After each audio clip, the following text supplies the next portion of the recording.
This is the 1980 Buick Regal Sportcoupe. 4-barrel carburetor where the fuel air mixture is drawn into the turbo's compressor. It compresses the fuel and air together and pushes it in the intake manifold. This was the first design for the turbocharged Regals, which led up to the Grand Nationals. This was before the Grand Nationals. This was the first of the turbo Buicks. Very unique, very hard to find. Put little racing stripes on there to make it look a little better. This one has a factory sunroof.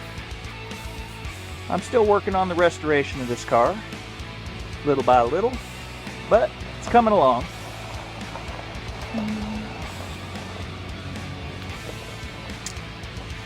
I put the 1987 Buick Regal wheels on this 1980 Buick Regal.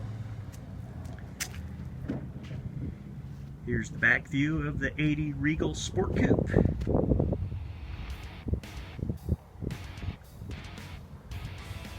There's the original Sportcoupe emblem.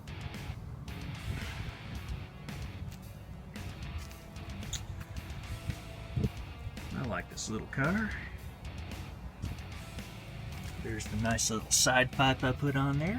Kind of a sleeper-like exhaust system. Basically, it goes from the turbo to a glass pack to a side pipe.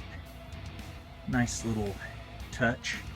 Gives it a nice growl when it's idling and gives a nice sound when it's accelerating.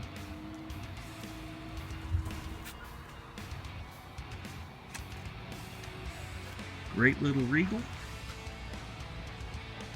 I enjoy this car. It's a lot of fun to drive. It's not as fast as the 1987 Buick Grand National. It sure is a fun car to drive, and you really hear the turbo whoosh when you're driving it. So I hope you enjoy watching this video on my 1980 Buick Turbo, and please like and subscribe and share this video with your friends. Have a great day now. Bye-bye.